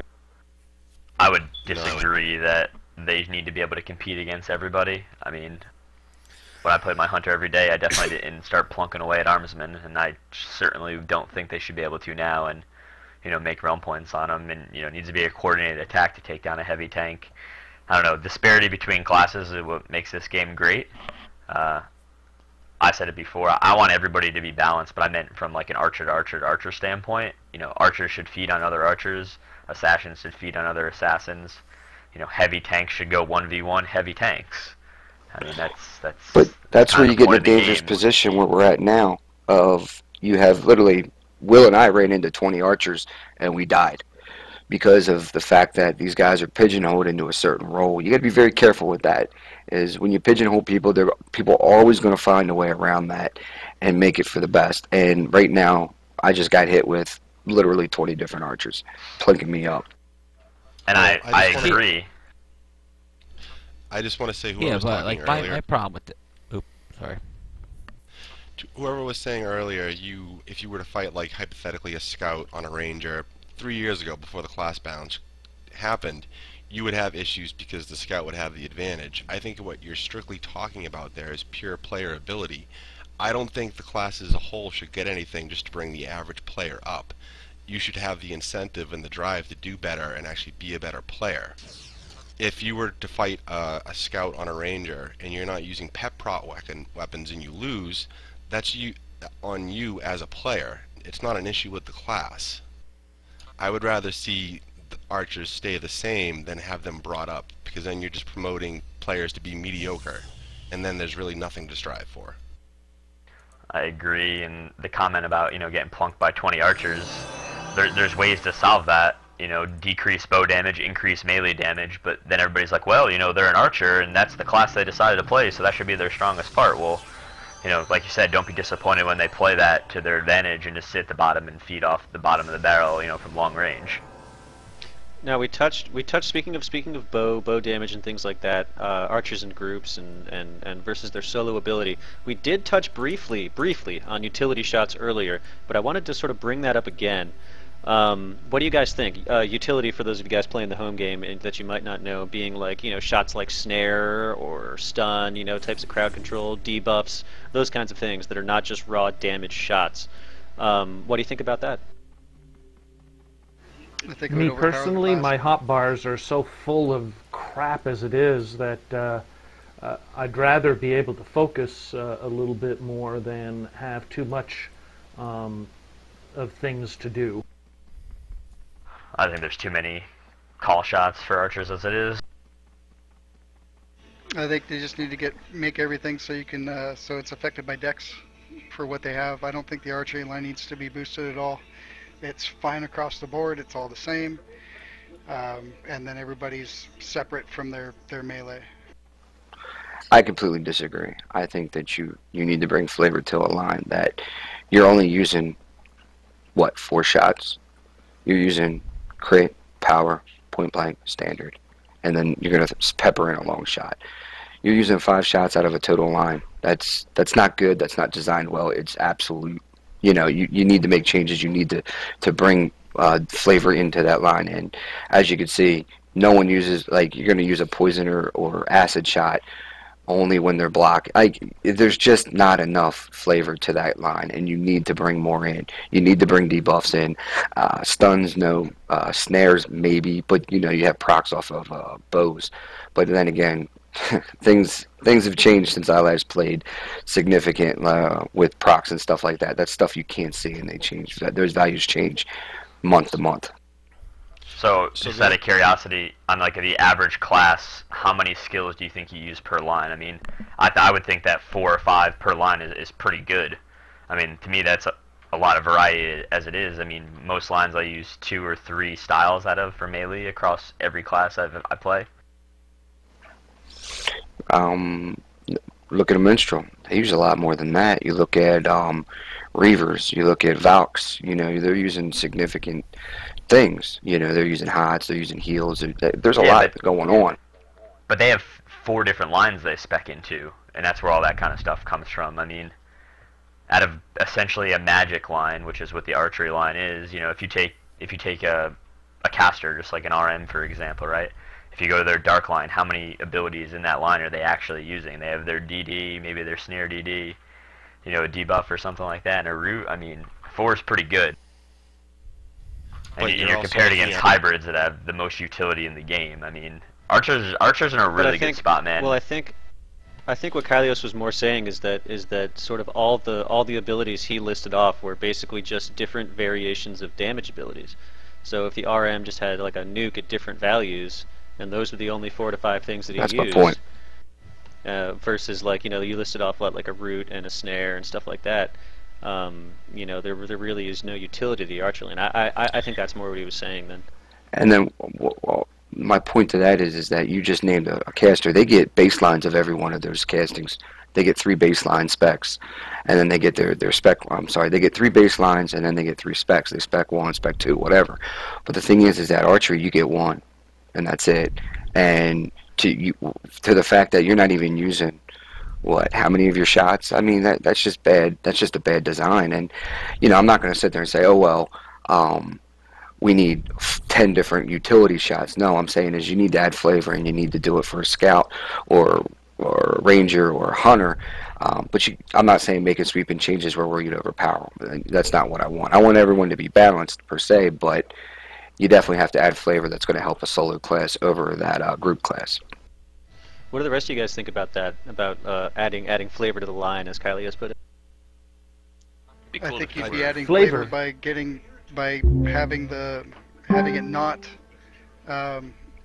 by having everything affected by dex. You're going to use your cold shot more. You're going to use your fire shot more. You'll be using all those shots more. There's your flavor. Why not just equip a fire bow? You could do that along with it if you wanted to. I'm just saying, like, there are ledgy weapons. Like, if I'm farming ML10, I'm going to put on my pyro bow. I'm not using a fire shot because, you know, it is affected by dex. It just has a long draw time. You know, to get those elemental shots, there's no reason you should be even using cold or fire shot because the draw times are just too long. It's just a redundant and bad designed shot. That's what we're talking about, though, is getting rid of that. Where you can also equip a bow for a snare. You can also equip a bow for a dot. I mean, you still have utility in that way for your flavor in the line. And the last thing I want is a debuff train of archers debuffing for each other's damage type. You know, nobody likes getting pincushioned. I do not want to give the game any more incentive to have that happen. I agree, but the problem is when you're getting pincushioned, you're getting point blank. You're not getting debuffed. You're not getting anything else. You're getting pincushioned by DPS. The highest DPS shot available to that archer, if they're within 1.1k units, they're hitting you with a point blank. If they're out of that, they're hitting you with a standard shot. So they're not using shots that are going to debuff you. They're just using DPS, and that's all that matters, raw DPS. So you're not going to affect 8 guys blapping you down. You're only going to affect that guy who's got 1 VX, who needs to help himself against a caster adding on. So, you know, you're going to dismiss this, but yet you're going to make that solo guy much weaker, and you're just going to keep everything the same. I just think debuffs on bows are a very, very slippery slope. We're talking about adding CC and debuffs to them. Now they're taking on, you know, 2 unique roles that are really not. You know, everybody wants to stay true to the archetype of, well, they're an archer, they need bow damage. Well, then just boost the damage type then. You know, they don't need debuffs and CC abilities and stuff. It's just, I don't know, I don't necessarily think they need that much change, I guess, I don't know, kind of here's- indifferent to it. So Here's I an would interesting say, question. Oh, sorry, go on. well, I was just going to say there should be 3 minor things done. Actually have CS be similar to their counterparts in bulk classes where Dex actually affects the draw time. So if you're 392 Dex, you shouldn't have to wait, what is it, I haven't played my Hunter in a while, but 6 seconds or whatever it is for a CS to fire. That's power It shot. should, Power shot you're well, talking about, I think. it should be almost as quick as a bolt off. If that was to do, quality of life for an archer would increase. You wouldn't have to wait for that. Especially in the stealth wars, you wouldn't have to worry about, oh crap, someone's in Moss 9, it's going to be a PB over a CS. The other part of it too, I think, is just add some type of utility to the class defining spec. You need to add something to archery. I mean, I'm sorry, it's kind of a joke. And then the other part of it is do something with Falcon's Eye. All of other classes, if I go MOM or WoW Power 9 right now in my Minstrel, as Kylios and a few others saw earlier, my shouts go way up. On an archer, there's like no difference. That needs to be looked at. That needs to be revamped to actually be worth the investment in realm points. The fact that you can cap your damage at rank 1 and it changes, the only thing you can change is crits. No, that right there is something that needs to be looked at as well. I think you really need to look at archery, and it's just something that's been neglected as these years have gone on after the change they made to archery. So obviously we have a couple of differing opinions here. Yeah, thanks for all the feedback, guys. I mean, this is a great discussion so far, I think. Earlier, I just wanted to touch on something you said, Kylios, before. You were talking about casters who have access to baseline spec and specs for their casting lines. Do you think something like that could be useful for the archery line? And that's obviously open to anybody. Personally, I'd rather see it fleshed out the way it is. I mean, I don't think they have the time or the power to start doing stuff like that. I just think you just flesh out what we have. You just get rid of certain shots like cold and fire. Cold and fire, get rid of them. The redundancy of the dot shots that don't stack, you get rid of it. I mean, I think that is the best way to approach it. So just sort of trim the fat and replace it with somewhat maybe more useful ability. Fix the miss rate. Yes, that's absolutely true. Fix the miss rate. Talk to me about that a little bit. What's that about? You'll fire your bow into somebody and your target you've missed. I mean, I've crit standard shot, and miss. I've even crit somebody and had like Andy's follow up with a crit, and his damage is reduced because mine missed. Yeah. Is that something everybody agrees is probably a broken mechanic or something like that? Do you think does everyone sort of see this miss rate as well? Yeah, the I miss rate see it quite a definitely. bit. And overall, I wonder if that may have something to do with this particular melee type skill being treated like a magic skill. And that kind of hybridization of it, because it will drive me to distraction sometimes. You're looking at your main opener missing a lot. All of your shots missing quite a bit. You got a huge miss rate, and then you're also looking at your opening shots aren't doing what they used to do. Your PBs are fine. I'd say all the rest of the shots are fine, but the opening shots aren't doing what they used to do. I think back when they made the changes, Mythic made a conscious effort to force archers to spec higher than 35 bow, and they added miss rates on less than specs of 50 or so. So if you're not using the highest available shot to you, you're going to miss more, and that was known from us that tested all this on Pendragon before they rolled out the archery changes. Yeah, but I'm seeing that this happens to those of us, Sen and myself, for instance, spec 50. It's the opening shot, the thing that makes us what we are, and when you miss that and you miss your follow-up shots and the guy's in your face, you've lost your entire advantage and you're just VIP at that point. I'm sorry, I clarify. I'm not disagreeing with anything you're saying. I'm just saying back when we were doing all the tests, I know that was a direction they chose to have. I'm not disagreeing with anything what you guys have said, because I agree wholeheartedly that the amount of miss rates and stuff like that are just insane. Yeah, 50 So plus we've 22, tons of miss rates.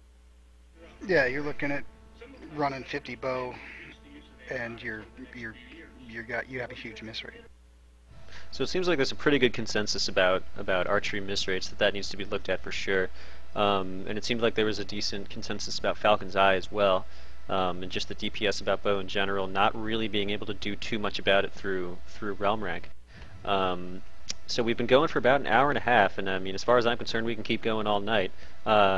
But you know, I'm sure people have things to do. So I want to talk about realm rank 5s real quick, and then after that, we can just get a couple of last comments in. Does that sound good to you guys? Sure. Yeah. Cool. So the realm rank 5s for archers, they have the vanish style disarm on them. That says to me that they're purely used for getaways.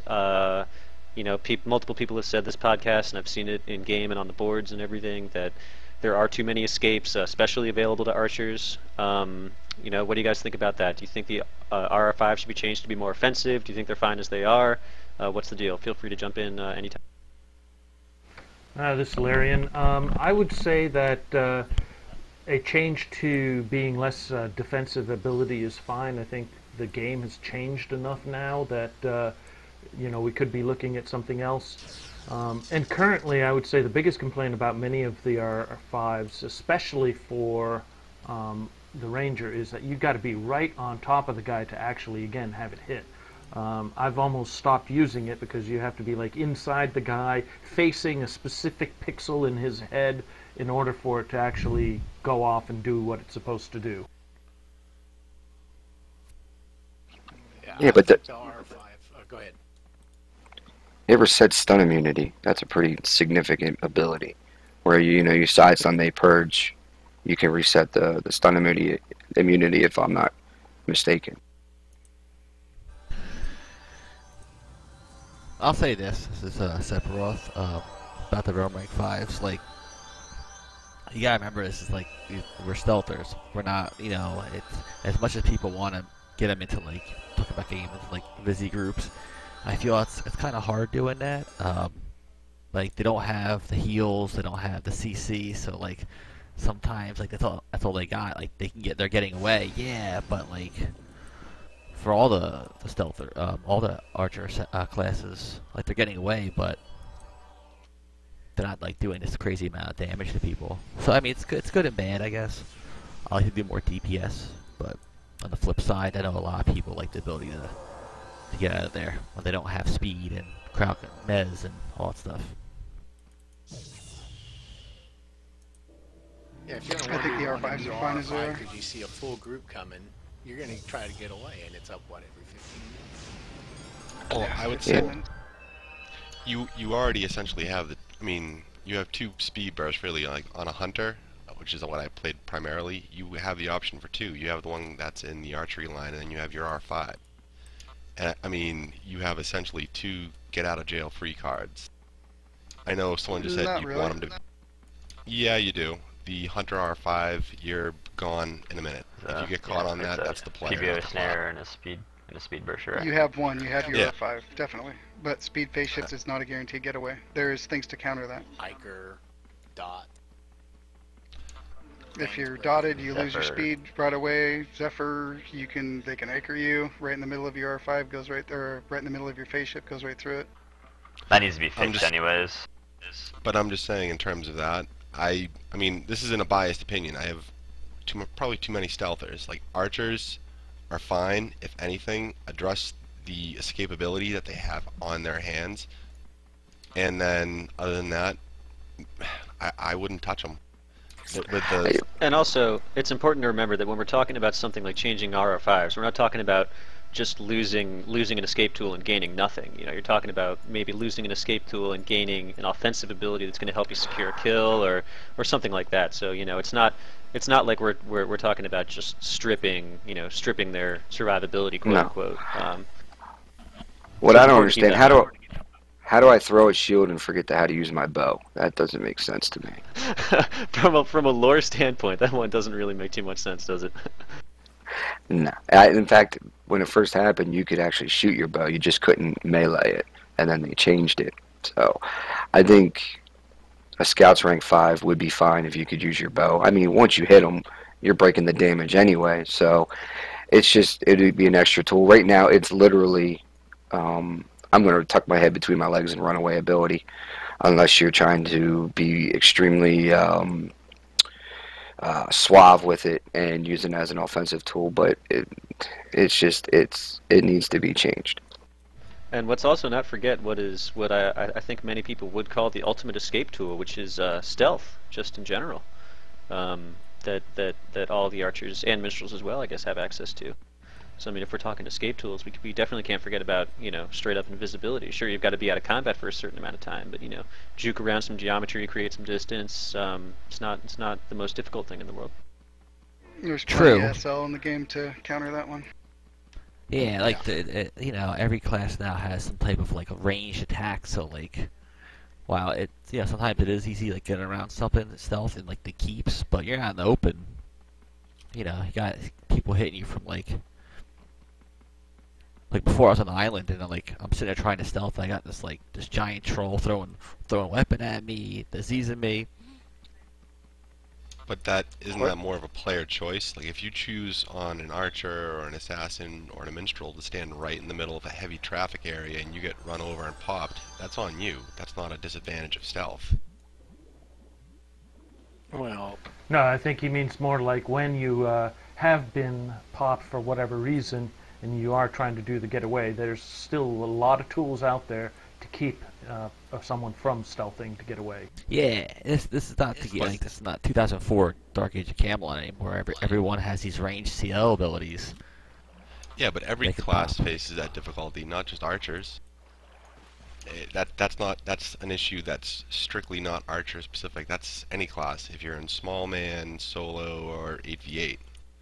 That's No, I was abilities that they have to get away too, though. Right, but I think he was responding directly to me, suggesting that stealth was a super good getaway too. Exactly. Which does make sense. I mean, that does make sense. That's a valid point. Yeah, and on top of it, respect. now all these classes have these things that can knock out. Yeah, classes that can see permanent stealth. They have all the stealth lore abilities.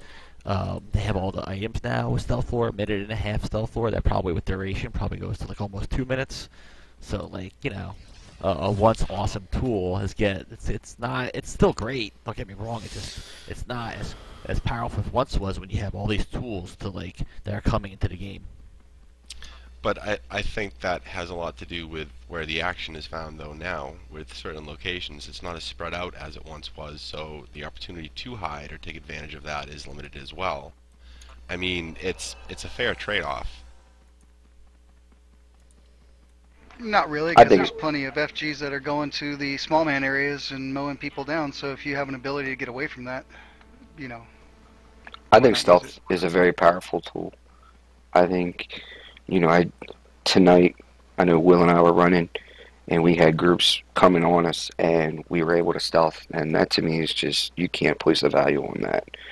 You know, that's why, you know, stealth is such a hot topic, because you're literally having full groups of stealthers that kind of dictate action and ruin action for so many different play styles, and that's why people don't like stealthers, is because of these stealth groups. Stealth is a very strong tool. We can't forget that.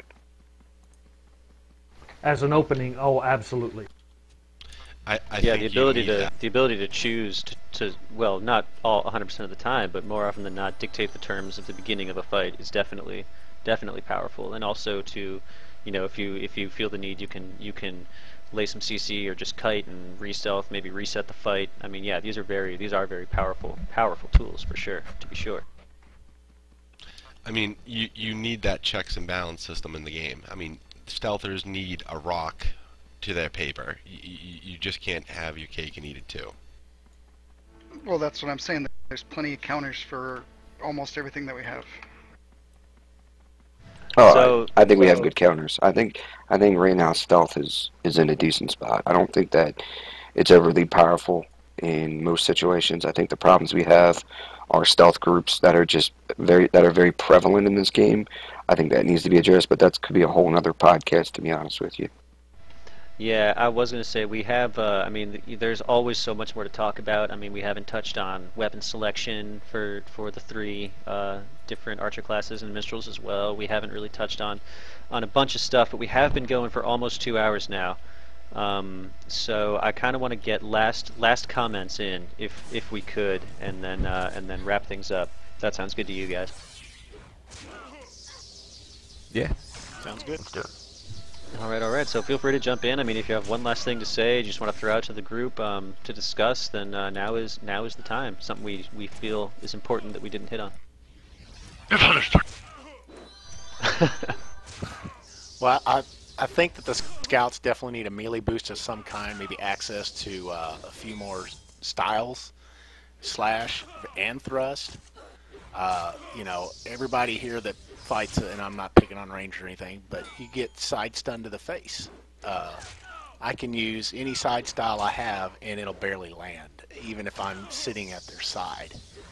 So, I mean, their side stuns, you know, and not just the rangers, other classes too. But try to land a side stun on a scout. You're not going to do it. So, definitely need some kind of some better styles. I think what you're specifically talking there is player. If learning to strafe is strafing against any class, regardless if their shield class is not as effective, that's more of a player issue in learning how to counter that than anything else. Well, I mean, I can see that they're right in my face, or I've even been to the rear. I mean, I've played this game since beta, you know, but the scout only, you know, well into 50 after my infiltrator and my sork and my wizard and whatever. But, you know, it doesn't matter. Try to do it on a scout. You're not going to land your side styles as often as you're going to land it on another class. But that's more of a dual wheel mechanic. You're talking about SS. I mean, you have the dual wields in general are going to be dicey, but I think that's sort of what he's saying. And then there's also, I mean, let's not forget the shield positional stuns are some of the best, if not the best in the game. I would argue. But yeah, like you were saying, when you don't have that defense penetration bonus from the dual wield, it can get really tricky to try to land styles. Yeah, and slam. Okay, like you're saying, slam. I mean, I'm 50 bow. I slam somebody, I turn, and half the time I can't shoot.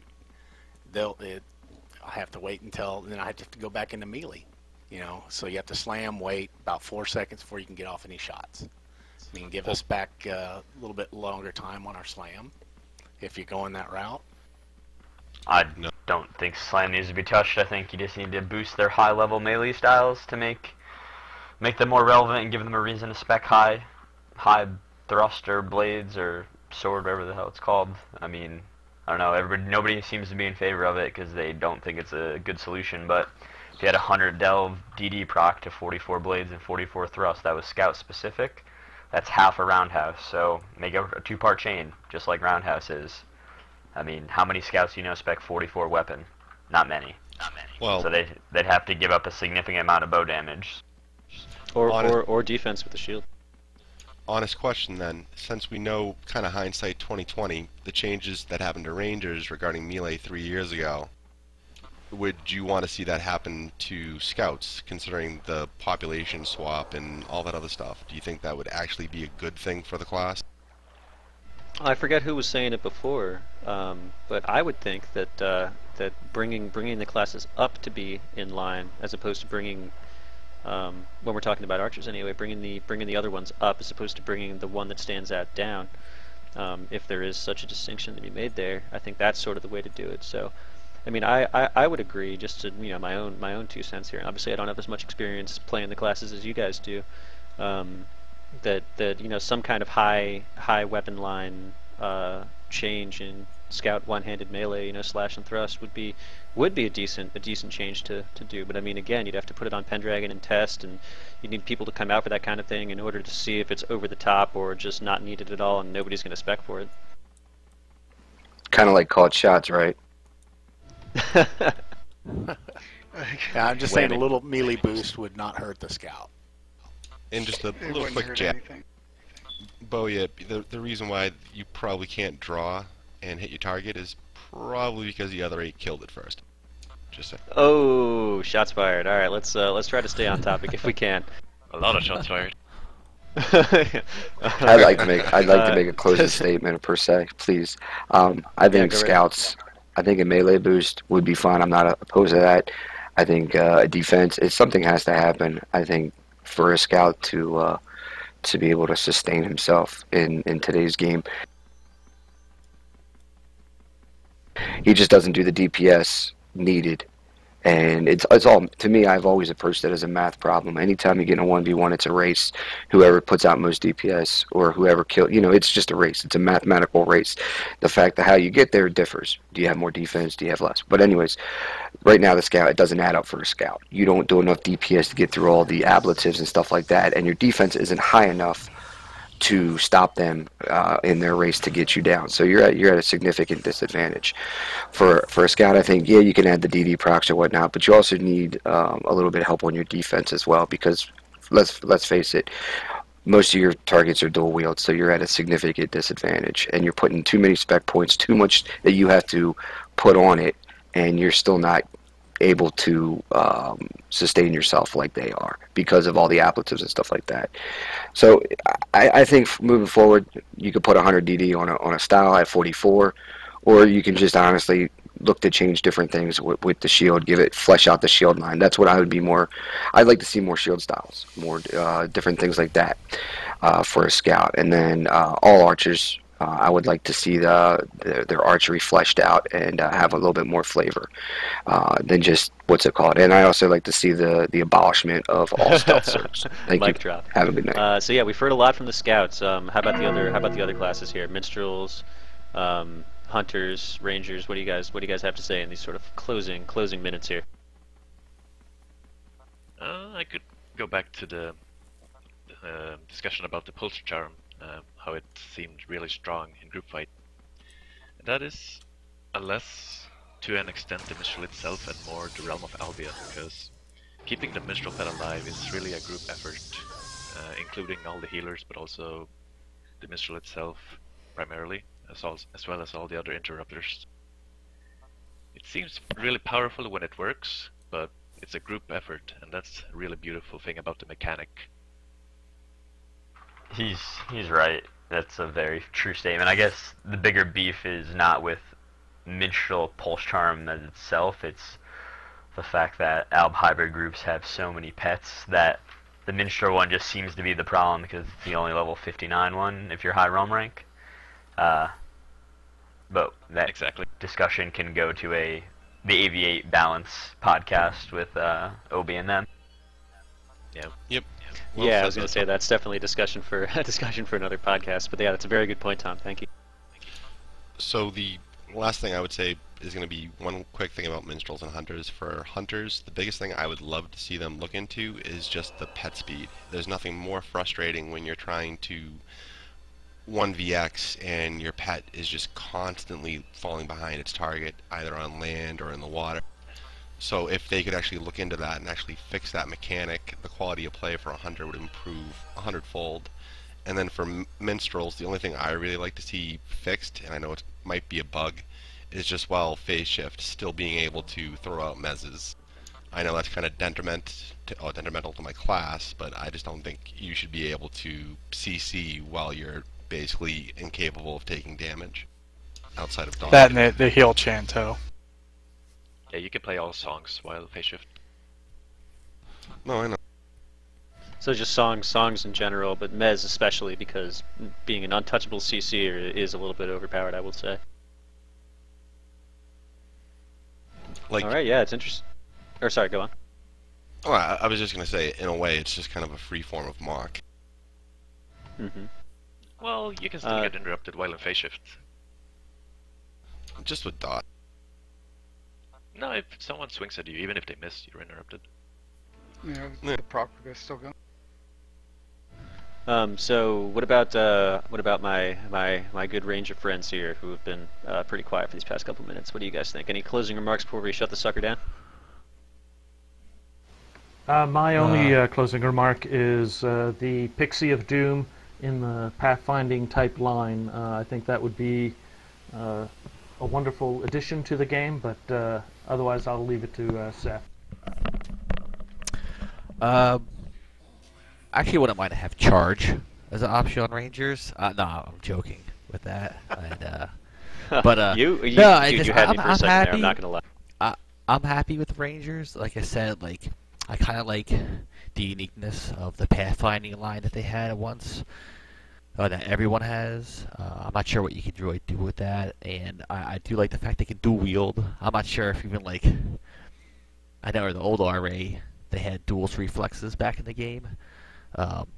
They brought something like that back. I don't know. But I'm pretty happy. Like if nothing had happened to the Rangers, like I wouldn't. In other classes, got like a scout got like a little buff with it's like a like a little DD in a melee line. That's whatever. But I'm pretty happy. But like I said, like pathfinding, if they did change from rank 5 to something offensive, which I don't want, I like the ability to escape. But if they changed it, like something to do with dual reflexes, like doing defensive penetration, something like that. Okay, that's good stuff. Yeah, so I guess that's more or less it. So anybody just real quick, any last remarks, or are we good to go here? Please, I would love for Sojourner to port the pets as well as the players. Oh yeah, Yep. Good point. I brought that up earlier. Yeah. I would love that. Anything. Yeah, any change to Minstrel at all, I would just say do that. All right. Too. I think most of the classes just they need to fix the little things that are still kind of broken or outdated, and generally speaking, everybody's in a pretty good spot though. I agree. I think the game right now is the most balanced it's ever been. Obviously there's tiny little discrepancies between classes, but I think I'm of the opinion that small tweaks and bug fixes, man. That's I don't want to say maintenance mode because that has negative connotations, but I don't think there need to be, besides classes maybe like Necro, which obviously we're not going to talk about here.